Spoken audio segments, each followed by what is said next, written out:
Yeah, it's another very interesting time. Tumekutana tena. My name is Mr. Mlelwa na leo tunaenda kuendelea na discussion ya topic zetu za Form 1 Biology. This is topic 4 according to the syllabus. Hata kama hapa ameandika topic 3, hayo ni makosa tu. Our biology syllabus, O level biology syllabus, inatuonyesha kwamba this is topic 4. You can see topic 4, cell structure and organization. You can see here the cell structure and organization is topic 4, and we'll be having a lot of things to discuss in this topic as will be detailed later tutakavyokuwa nazidi kuendelea hatua kwa hatua. Kwa hiyo hii ni topic 4 ambayo tunaendelea kudiscuss kuhusu Form 1 Biology, na kuna vitu mbalimbali ambavyo ni interesting, ni vizuri sana tutaendelea kujadili katika topic hizi za biology, na utaelewa vitu vingi sana, and I hope utaenjoy kusubscribe na kusoma topic ya Form 1 Biology. Now, cell structure and organization. First of all, tujadili what is the cell. Tujadili kitu cha kwanza kabisa, tujadili what is the cell. Tunapozungumzia labda cell structure and organization, hicho kinachozungumzwa kuwa ni cell ni kitu gani hicho? As usual nitakuwa natumia languages zote because kuna different levels of competence, uwezo wa wanafunzi kuelewa lugha hizi za Kiingereza na Kiswahili, kwa sababu kuna wanafunzi wamesoma shule za primary ambazo ni English medium na kuna wanafunzi wamesoma primary ambazo ni shule za kawaida, so their level of competence kuelewa Kiingereza ni ndogo. So I will be explaining using both languages. Don't be scared kama unaelewa sana Kiingereza, just tuende slowly ili tuende na watu wote, because hausomi hapa peke yako. There are a lot of students they are using this session to study. So wewe unaweza kaelewa easily, mwanafunzi mwingine akaelewa slow. We have fast learners and we have slow learners. So natumia both languages in order niende na wanafunzi wote, asiweko mtu ambaye atasoma vipindi alafu mwisho wa siku atashindwa kuelewa.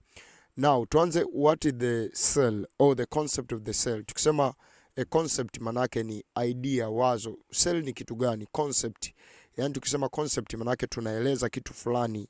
Hicho kitu ni nini? The concept of cell. Na katika concept ya sasa unaelezea meaning of a cell. Meaning, maana, cell ni nini? What is the cell? Cell ni nini? Cell tunaweza kusema kwa lugha rahisi kwamba is the basic structural and functional unity of all living organism. Hii definition utaikuta tu huku mbele. Is the basic structural and functional unity of living organism. Tunaposema basic structural and the basic structure and the functional unit of living organism, what does that mean? Tunavyoongea lugha kama hiyo tunamaanisha nini? Niandike hapa, andike hapa definition is the basic structural and functional unit of all living organisms. Now, to ichambue definition, tunavyosema is the basic structural and functional unit of all living organism. What does this mean? Ina maana gani hii definition? Kwamba cell yenyewe huwa ni basic. Tukisema basic maana yake ni kitu fulani kinachojenga, ndo msingi. Basic structural and functional unit of all living organism. Kwa tunavozungumzia neno labda basic structure, tunakuwa tunazungumzia kitu gani? The word basic structural tunakuwa tunamaanisha nini? Kwamba basic ni kitu fulani kinachojenga kitu fulani. Kwa mfano unavyosema nyumba, tungesema ule msingi wa nyumba ndio nini? Ndio basic. Halafu structural and functional unity.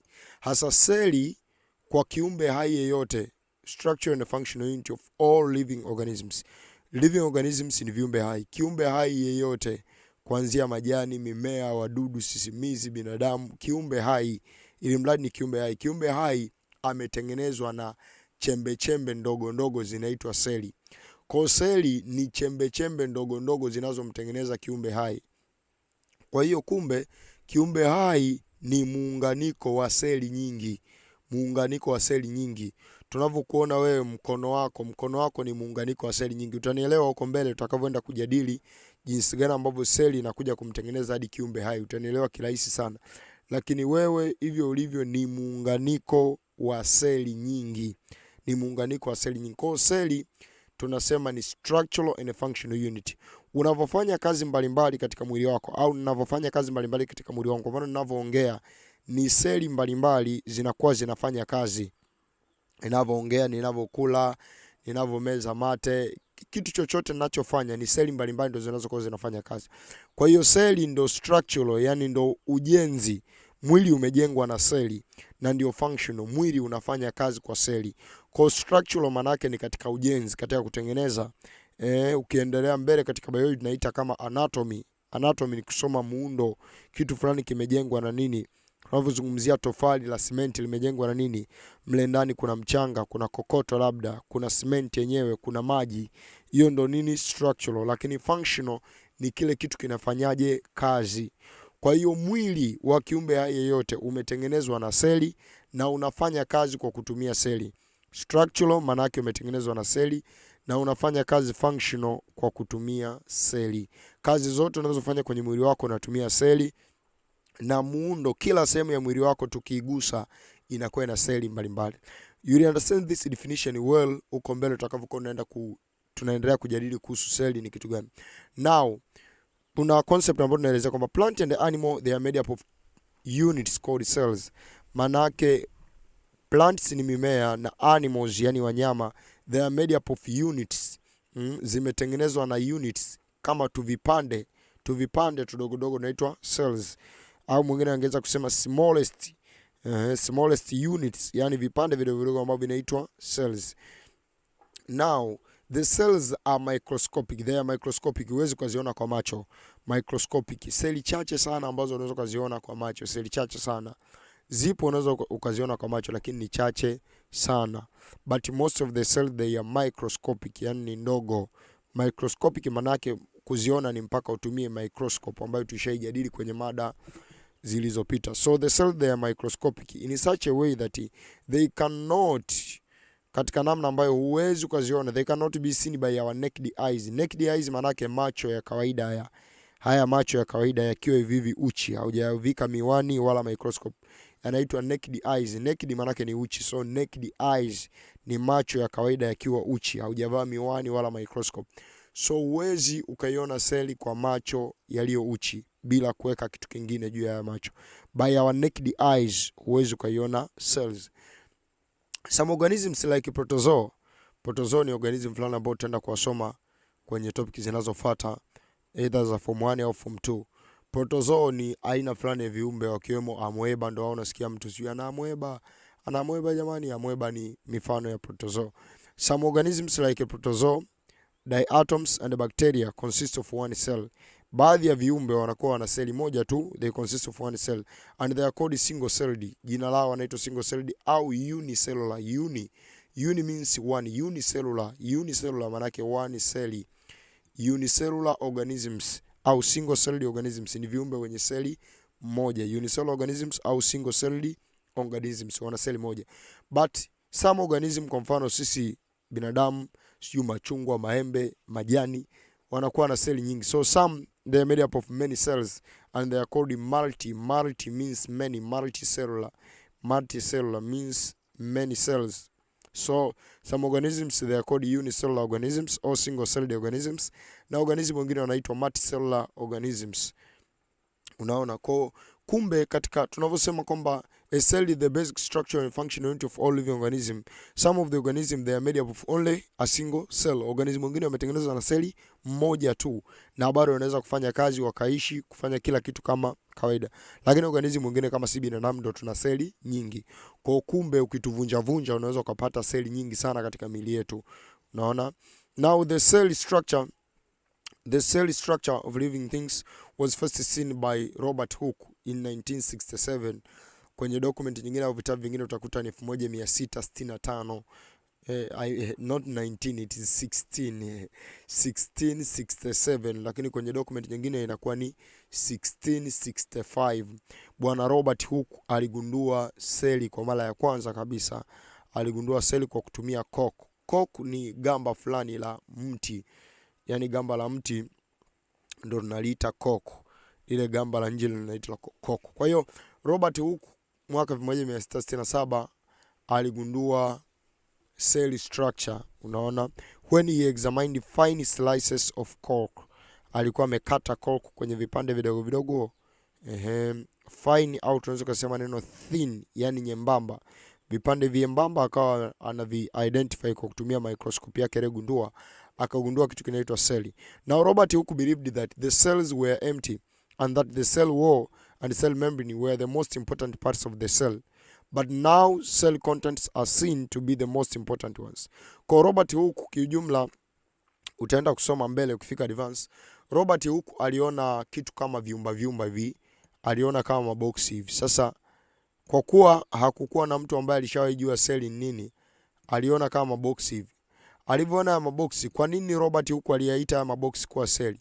Maboksi aliona yanafanana na vyumba ambavyo huyu Robert Hooke yeye alikuwa ni anasoma mambo ya utawa, mambo ya upadre nini. Kwa hiyo yeye aliona hivi vyumba akafananisha na vyumba vya mabweni shuleni kule walikokuwa wanakaa wao seminari, kwenye monastery, kwenye seminari kule. Alifananisha vile vyumba alivyoviona kwenye ile cork, alifananisha na vyumba vya kule wanakosoma wao. Vile vyumba vilikuwa vinaitwa cella. Hii cella ni neno la Kilatini, unaelewa? Vile vyumba jina yake vilikuwa vinaitwa cella.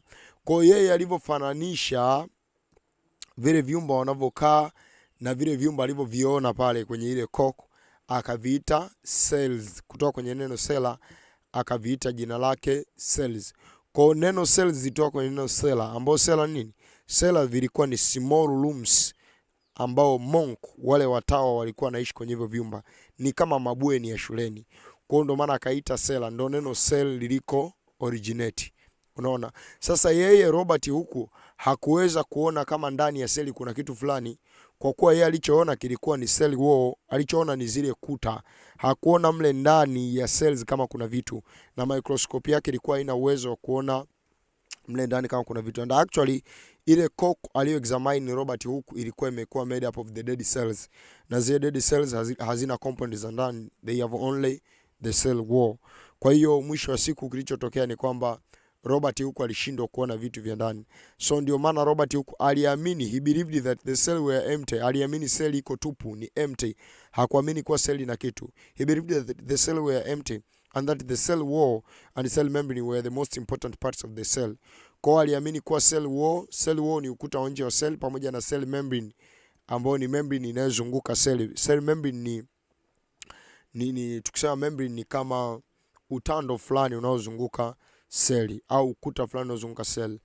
So he believed that the cell wall and cell membrane were the most important parts of the cell, but now cell contents are seen to be the most important ones. Kwa sasa hivi evolution ya science na microscope na vitu kama hivyo, tumekuja kujua kuwa cell mle ndani kuna vitu, na vile vitu they are very important katika kufanya kazi kwa cell.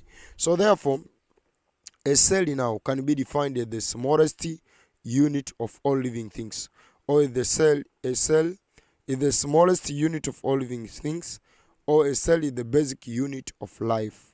Is the basic unit of life. Lakini pia ukipenda hata hii definition ya kikubwa au ya wakubwa, is the basic structural and functional unit of all living organisms, au the basic structural and functional unit of life, nayo unaweza ukaitumia. Kwa hiyo definition imekaa kikubwa zaidi, the basic structural and functional unit of life, au the basic structure and function of all living organisms. This definition nyingine ni za kitoto. Can be defined as the smallest unit of living things or the basic unit of life. Lakini hizo zote bado ukizidefine kwa level yako wewe unapata vizuri tu. Unapata. Now let I finalize this session by discussing regarding the characteristics of a cell. Discuss tu kidogo sana characteristics of a cell, kwamba cell ina tabia gani. Unaweza ukaulizwa kwamba cell ina tabia gani au ina sifa gani. Tukisema characteristics ni sifa au tabia, muonekano kwaje. Unaona, the characteristics of a cell include the following. Kwanza, cells are small microscopic structures which cannot be seen by our naked eyes. Neno small na microscopic ni kitu kile kile. Kwa wewe mimi hapa nakushauri kitu kimoja, chagua utumie neno small au utumie neno microscopic. Au hapo unaweza kuweka mabano hivi, unaona. Cells are small structures which cannot be seen by our naked eyes. Au cells are microscopic structures which cannot be seen by our naked eyes. Hapo unakuwa umeelezea cell. Cell ni microscopic structure. Lakini nimekwambia sio cell zote. Kwa level yako wewe kalili hivyo. Sio cell zote. Kwa mfano ukipasua yai, kile kiini unachokiona, that's the nucleus of a cell. So the whole egg of a chicken ni cell moja ile. Na wewe unaweza ukaiona kwa jicho la kawaida. So sio cell zote. Lakini most of cells they are microscopic. Hauwezi kuziona kwa macho ya kawaida. Na kwa level yako wewe form 1, basi andika hivi, cells are small structures which cannot be seen by our naked eyes. Wewe elewa hivyo na kumbuka kalili hivyo. Lakini pia cells are capable of dividing by mitotic process. Unaona, zinaweza ka divide, zikajigawa kwa mitotic process au meiotic process. Hasa mitotic process na meiotic process utaenda kuzisoma mbele sana. Mitosis tunaisoma form 4, inahusika katika topic ya growth, na meiosis tunaisoma form 3, inahusika katika topic ya reproduction. Lakini hizo ni namna mbalimbali ambazo seli inaweza kujigawa kwenda kutoa seli wengine wenzake. But number 3, cells contain structures called organelles. Mle ndani ya seli kuna structures mbalimbali ambazo zinaitwa organelles. Structures mbalimbali mle ndani ya seli zinazowezesha hii seli kufanya kazi. Hizi structures zinaitwa organelles. Now in the coming session we'll continue with the discussion about the cell theory na vitu vingine ambavyo vinaendelea katika topic ya cell structure and organization. So thank you and let me wish you nice studies. Let's meet in the coming session.